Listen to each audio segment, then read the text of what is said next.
Llegó la hora con José Francisco Lagos y Mara Cerini. Bueno, y precisamente queremos conversar sobre la presentación de la ley de presupuesto que hizo ayer el presidente Gabriel Boric, y ya está con nosotros un amigo de la casa. Sí, que hace tiempo pero requiere una buena presentación porque lo echábamos de menos. Nos tenía abandonado. Sí, pero ya lo tenemos de vuelta, que es lo importante, Mara Cerini. Eso es lo importante. Y está con nosotros Jorge Rojas, economista, académico de la Universidad Andrés Bello. Jorge, ¿cómo estás? Bienvenido a Llegó la Hora. Bien, muy contento de estar acá, muchas gracias por la invitación y claro, había estado un poco alejado porque había tenido un proceso de transición personal del agnosticismo hacia el cristianismo, entonces me tomé un tiempo fuera de todo para poder reflexionar en torno a eso, y es algo bien personal que quería aprovechar de explicar por qué había estado tanto tiempo fuera. ¡Wow! ¡Qué bien! ¡Qué potente! Oye, no es el primer economista que habla sobre temas religiosos. Sí, está Joseph Ramos, que escribió un libro hace poco tiempo, así que va a haber un género aquí, un género literario y de opinión de economistas que hablan de lo trascendente y lo divino. Así Mira, qué bien. Interesante. Pero ahora vamos a lo material. Vamos a lo mundano. Volvamos a la primera parte, a la economía. Eso no ha cambiado. En eso no ha cambiado, sí. Bueno, cuéntanos un poco qué te pareció la presentación del presidente ayer, cómo está armando, estructurando el presupuesto de nuestro país, sobre todo de cara a los mensajes que dio el presidente y cómo se están discutiendo temas que son relevantes. O sea, la verdad es que el mensaje presidencial, comparto, digamos, la crítica que se hacía en la editorial por parte de Mara de esta cosa innecesaria, creo yo, de tratar de tomar méritos por cuestiones que el gobierno realmente no ha tenido un rol trascendental, como el control de la inflación, que sabemos ya que el Banco Central es el que ha tenido ese rol.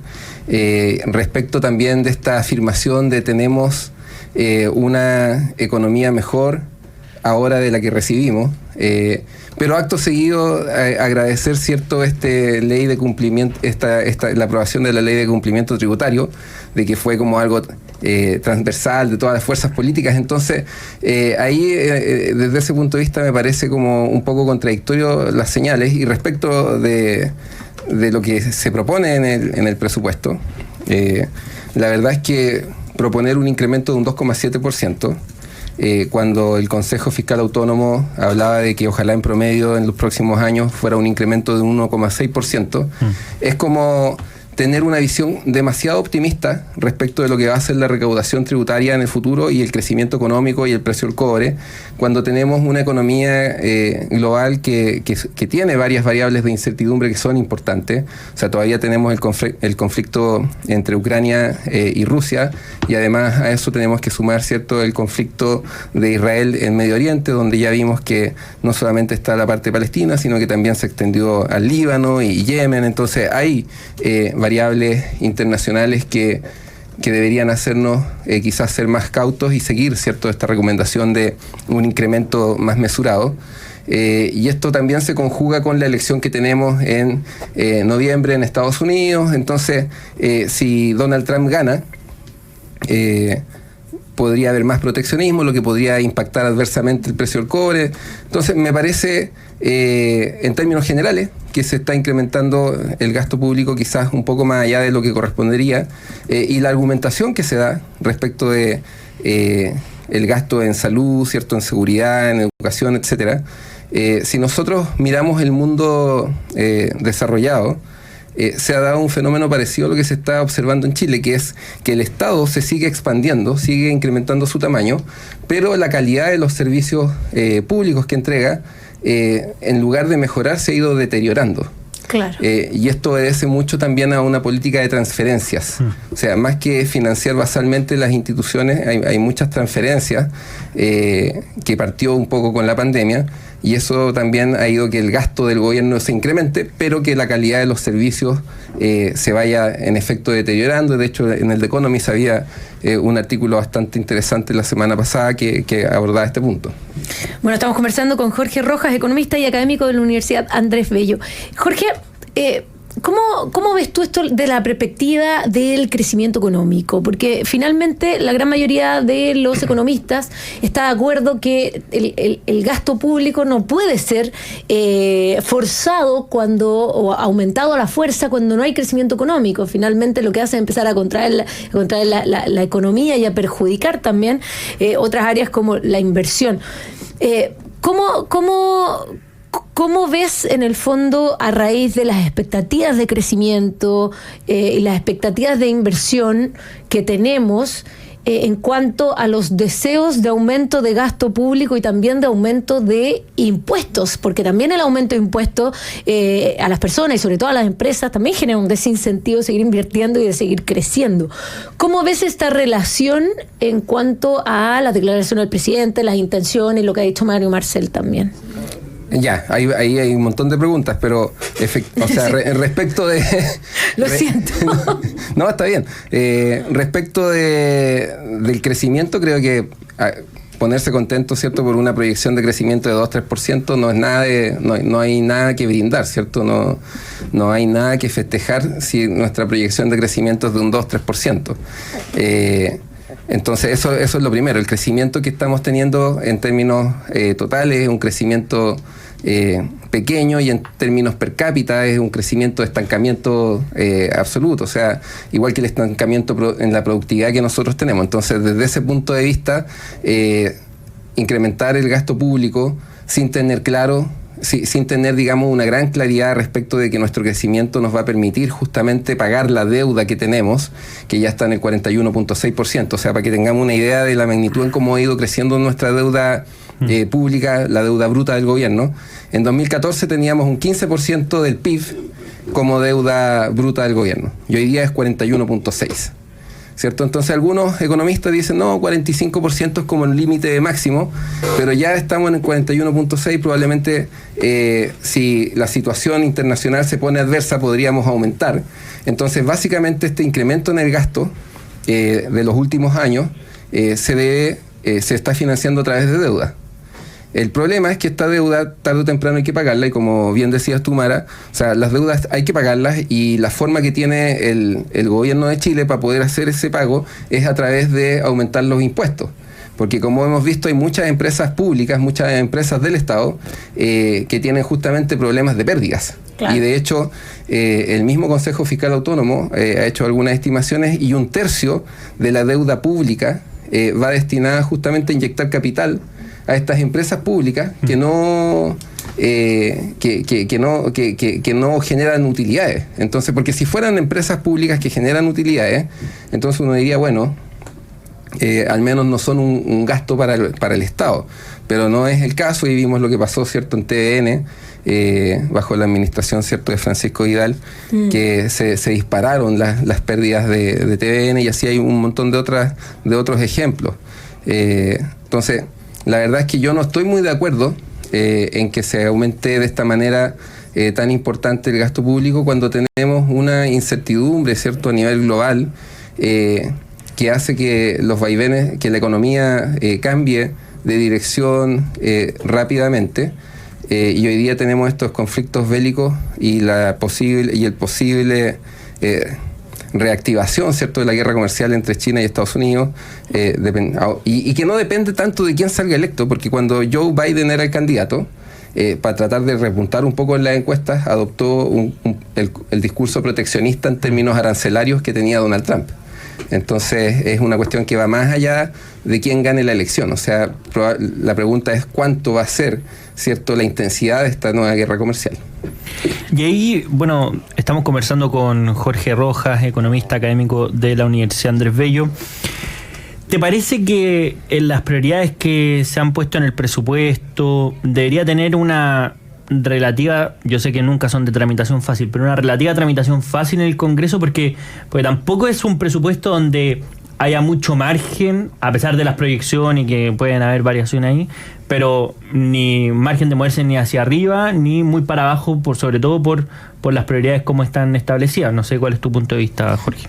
Sí, o sea, bueno, la verdad es que esto lo venimos conversando desde hace años en el mundo académico y en el mundo político también. Y es que la ley de presupuesto es muy inercial. O sea, como que se tienen las partidas, se tienen las cantidades y después se van haciendo ajustes por aquí y por allá, dependiendo, ¿cierto?, de cómo la contingencia lo define. Y lo que siempre se conversa en esta época del año es una ley de presupuesto base cero, es decir, revisar, ¿cierto?, cada una de las partidas presupuestarias, ver la eficiencia en el gasto, ver cuáles son los programas que no están siendo eficientes y poder cerrarlos. Entonces, probablemente, al igual como ha pasado con años anteriores, esto se va a discutir un poco, pero finalmente se va a terminar aprobando una ley de presupuesto muy parecida a la que envíe el presidente, y dada la contingencia, ¿cierto?, la necesidad de aumentar los recursos en seguridad, probablemente sea una partida que si es que no se mantiene, quizá incluso se aumente por parte del Congreso. Ahora, de nuevo, esto es una discusión que se está dando harto a nivel mundial, especialmente en las economías desarrolladas, y es que el tamaño del Estado sigue aumentando, pero la calidad de los servicios no se condice con ese incremento. No obstante, financiar esos incrementos en el gasto requiere reformas tributarias, y es lo que se va a seguir discutiendo, y las reformas tributarias tienden a hacer proyecciones más optimistas de lo que finalmente terminan recaudando en la realidad. Entonces ahora se hablaba del cumplimiento tributario, ¿cierto?, 1.200 millones de dólares más, pero hay que ver cuánto efectivamente vamos a terminar recaudando de las distintas propuestas tributarias que se están generando. Pero para terminar, o sea, se aumenta el gasto, la calidad de los servicios en general no está aumentando, incluso se ha ido deteriorando. Esto requiere mayor tributación que distorsiona incentivos, que llevan a menos crecimiento, y ya estamos creciendo muy poco.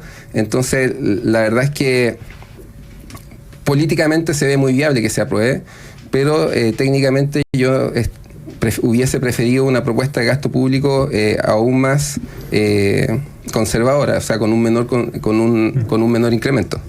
Oye, qué bueno ese punto, porque al final tiene que ver con la eficiencia del uso de los recursos, porque como bien dices tú, esto lo hemos visto, hoy día lo vemos de manera brutal en seguridad.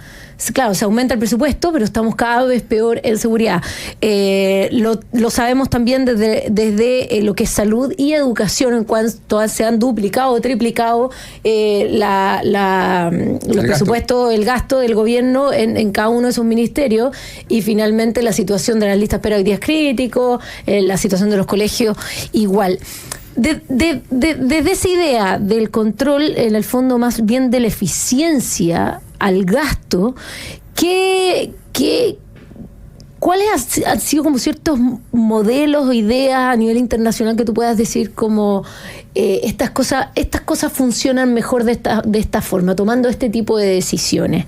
No me refiero a que te vayas a algo particular en educación ni en salud, pero en términos de frenar el gasto y mejorar la eficiencia, al mismo tiempo de cómo las repercusiones que tiene aumentar también el gasto público. Exacto, o sea, si nosotros hacemos un gasto que es eficiente, básicamente estamos diciendo que necesitamos gastar menos.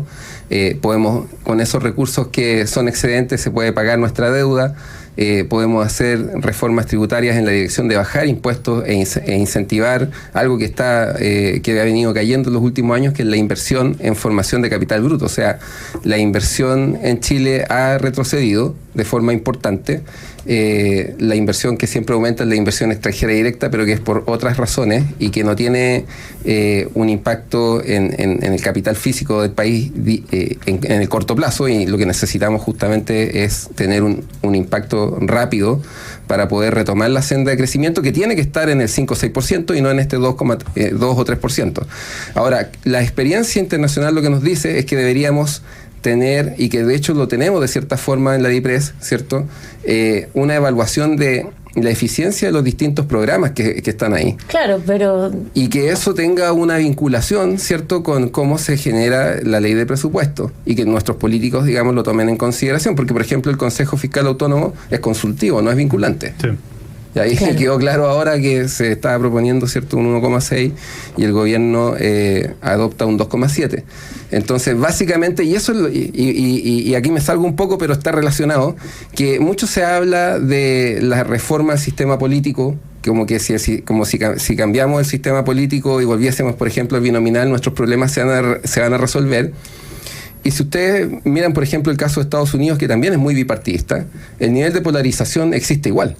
Entonces, aquí lo que hay que apelar, creo yo, tiene que ver más a una cuestión del comportamiento de los políticos más que del sistema político. Ahora, el sistema político genera incentivos y todo, y por supuesto que un sistema diferente que evite tanta atomización, gracias José Francisco, atomización,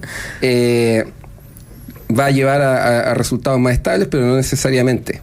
¿Ya? Oye, pero qué buen punto, perdona, José Francisco, pero qué buen punto que lo dejamos ahí, pero en el fondo finalmente también explicarle a los auditores que la DIPRES analiza los distintos programas sociales y la gran mayoría, cerca del 60%, si no me equivoco, están mal evaluados en cuanto a su gasto y a la eficiencia o finalmente la cantidad de personas que llegan y cómo satisfacen las distintas necesidades públicas que tienen. Pero hay un susto en el fondo de los políticos de llevarse la carga de cerrar esos programas, entonces se siguen abriendo más y más, se sigue gastando más y más sin ningún criterio de eficiencia para irlos cortando. Correcto, o sea, los incentivos políticos son perversos en este sentido, porque claro, si yo cierro algo que está generando unos puestos de trabajo, va a ser y me puede afectar políticamente. Entonces la forma sería tener un organismo autónomo que definiera eso, de manera que la responsabilidad se la llevara a este organismo autónomo y el político dijera básicamente, chuta, yo no quería, pero este organismo... Claro. O que estuviera obligado a hacerlo más eficiente para que no se cerrara, o sea, ponerle alguna responsabilidad. Claro, lo cual es una buena propuesta, ¿cierto, Mara? De transición, o sea, sería como hacerlo con gradualidad, o sea, como para no hacerlo de golpe y hacerlo gradualmente y que también los agentes tengan tiempo para poder adaptarse, podría hacerse con medidas de remediación, pero lo mejor sería un presupuesto base cero, es decir, tener, ¿cierto?, una componente inercial del gasto que fuera la mínima posible y poder ir revisando año a año, ¿cierto?, las distintas partidas presupuestarias para que ese gasto fuera eficiente y así no tener que estar pensando, porque el problema que cometen los gobiernos, y no solamente un problema de este gobierno, sino que también en el resto del mundo, es que empiezan a comprometerse con distintos grupos sociales que generan presión por distintas cosas. Claro. Y le empiezan a prometer a todos los distintos grupos que van a resolver su problema. Entonces a un grupo es 0.3 del PIB, el otro es 0.2 del PIB, el otro es 0.5 del PIB, y así terminamos dándonos cuenta que se terminan comprometiendo partes importantes de la economía si es que uno agrega a todos estos grupos, y también eso lleva justamente a un descontento de aquellos grupos que se les prometió algo y después no se les cumplió. Bueno, es un dato bien interesante, porque yo creo que uno de los mejores ejemplos que hemos visto de grupos de presión en el último tiempo fueron los estudiantes y las manifestaciones a propósito de la educación superior. Y acaba de aparecer el informe de la OSDE, y hoy día había un dato que Chile es de los países, si no es el país que más invierte en relación a su PIB siempre, en educación superior de la OSDE. Y que obviamente si uno ve cuáles son los problemas que hoy día nos aquejan, vivienda, educación inicial, trabajo, informalidad, un montón de cosas, uno diría, bueno, es que ¿serán realmente la prioridad estar invirtiendo tanto en educación superior si es que no estamos resolviendo estos problemas, estos problemas anteriores? Incentivos políticos. Claro. O sea, era más marcha, movilización, voto. Exactamente, o sea, y por eso es que es tan importante, ¿cierto?, transformar una buena idea de política pública en una idea que sea políticamente rentable. Claro. Perdón, aquí tengo el dato, lo tuiteó la economista Cecilia Cifuentes, a propósito, ella lo pone a propósito de la condonación del CAE, pero Chile es el cuarto país que más gasta en educación, de acuerdo a su porcentaje del PIB en general, incluyendo primaria, secundaria y superior, pero es el número 1 en gasto en educación superior. De hecho, tengo entendido que el gasto en superior es entre 2 y 3 veces más que la primaria en Chile. Sí, puede ser. O sea, se gasta más por un universitario que con los más... Claro, por la cantidad de alumnos. Más cara también.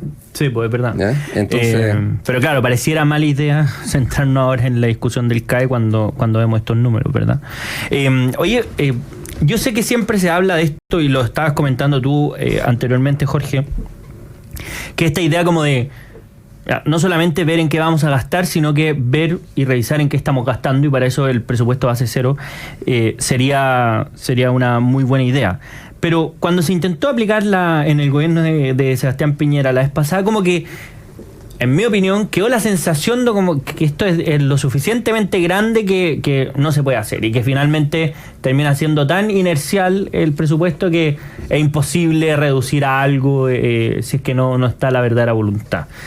¿Qué es lo que hay que tener técnicamente, como qué consideración hay que tener técnicamente para que esto funcione y uno vea los programas y analice verdaderamente si es que se están gastando adecuadamente o no? ¿Será más focal? O sea, como decir, ya, primero vamos a revisar educación, después vamos a revisar salud, o hay que hacerlo de una más a la Milei, quizás.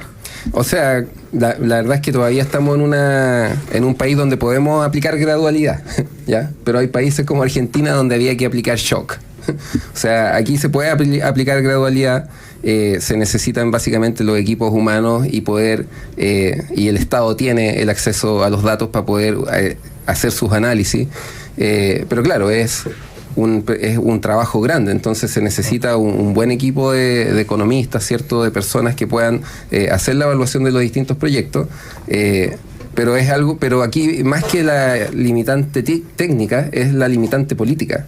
O sea, son las presiones políticas las que impiden, digamos, porque ya se tiene la DIPRES que hace un buen trabajo detectando cuáles son los programas que son ineficientes versus los que son eficientes, y eso se podría hacer. Y si lo quisiéramos hacer, digamos, para todas las reparticiones del Estado, y el Estado ha contratado muchos funcionarios públicos en el último tiempo, entonces podrían haberse contratado algunos también que hicieran este tipo de análisis. Entonces no es una cuestión de herramienta técnica, sino que es una cuestión más bien de voluntad política.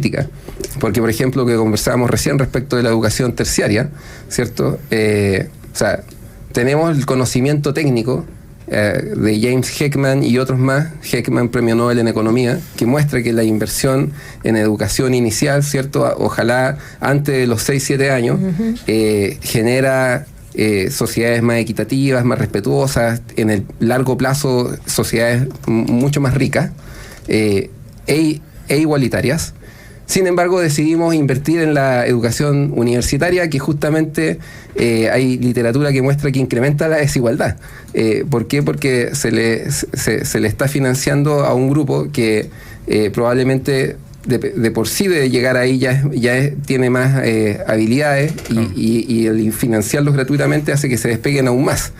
Entonces, no es técnico, en mi opinión, sino que es más bien una cuestión de voluntad política, porque hoy día tenemos inteligencia artificial, tenemos machine learning, o sea, hay una serie de herramientas que se pueden utilizar para procesar grandes cantidades de información de manera rápida, pero políticamente quizás lo ideal sería hacerlo con gradualidad, ¿cierto? Primero el Ministerio, no sé, de Salud, luego el de Educación y así ir ampliando, pero dejarse de seguir con esta inercia de que se miran las partidas presupuestarias del año anterior y vemos dónde vamos a aumentar el gasto y que típicamente ese aumento corresponda a lo que la contingencia del momento me está diciendo. Bueno, así es. Queríamos agradecer a Jorge Rojas, economista y académico de la Universidad Andrés Bello, por haber estado con nosotros y habernos dejado un poquito más clara la situación económica del presupuesto 2025. Muchas gracias, Jorge, por haber estado nuevamente con nosotros. Sí, te extrañamos. Muchas gracias por la invitación. Bien, y nosotros nos vamos a una breve pausa, Mara Seguini, y a la vuelta seguimos con